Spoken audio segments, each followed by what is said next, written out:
Good morning, Congressman. My name is Cynthia Wilson from Willamette Valley, Utah. Doyate Nkonso Kagi, Shea Bit Anthony Nishmo Kinyani Bashichin, Kachini Dashichin, Kinchini Dashinella, Tebin Skadet Nasha. Kind of following Jonah's concern, I just wanted to bring up that oftentimes outsiders come to San Juan County, but they don't really focus on the area south of Blanding, which is the Navajo Nation.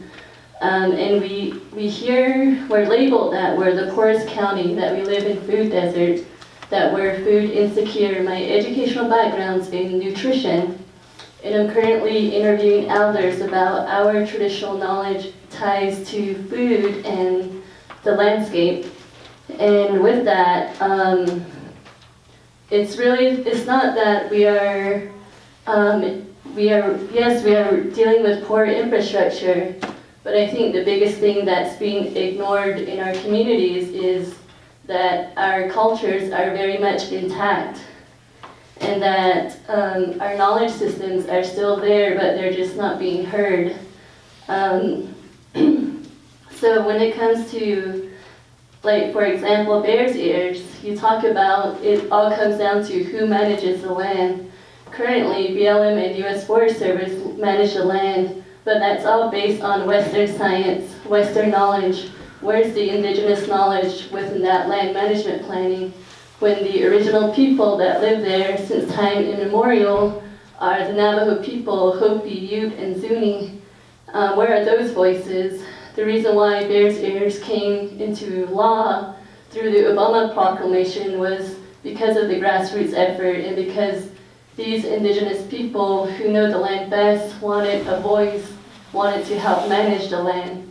Because that's missing everywhere, not just here in Utah, everywhere within the United States. So you talk about having a toolbox, and what in your toolbox can you use to help elevate our voices? And also, just also tying to the San Juan River and the land in Aneth, how it has a lot of oil fields and how it damages the river. I just want to ask you to support the Utah delegation in passing the Utah Navajo Water Rights Settlement. That's also an example because a lot of our people did traditional agricultural farming, but they've been disconnected from that because of the damage of the land.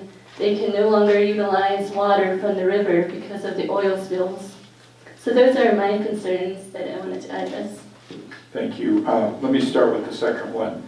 I'm a co-sponsor of Congressman Bishop's bill to get congressional approval to approve that settlement. I understand how important it is, and you certainly have my support in trying to get that congressional approval that's needed for that settlement. And would like to see us do all we can to do that as quickly as possible. In reference to your question about how we give you voice, I think that one of the things that I probably would have disagreed with President Obama's designation is it put together a commission of voices locally to talk about how the monument would be managed, but it gave them no authority. And I put a bill in. I know that it wasn't a very popular bill because it came right at the heels of President Trump's declaration. But one of the provisions in it that I really liked was that it put a commission together to manage the monument, and it had a majority of seats given to Native Americans, and it gave them authority to actually manage the land, to make decisions about the land. I feel like that was something that was actually a better provision than even in the original declaration. And because I think you not only should have a voice, I think you should have authority to make decisions with that land.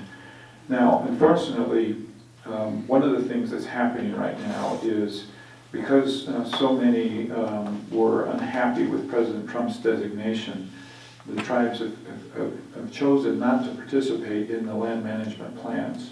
And I think that's unfortunate. I understand that you don't like those designations, but in the meantime, these management plans are being put together with almost no Native American input.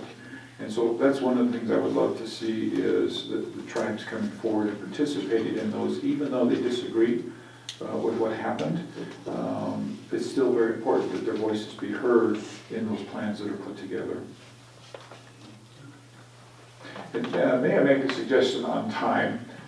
Let's go another maybe 25 minutes, and then I'll stay, and I know some of you would like to ask questions that are not in front of the big group, and so we'll stay for some time after 12 o'clock where we just answer some questions. I know before we started, a few of you said I have questions, and I just get the feeling you'd rather do it privately, and so let's go for about another 20 minutes, if that's okay with everybody, and then I'll stay, and Lori will stay for a little while longer, and you just answer questions individually, if that's okay with everyone. I think that's great, Congressman.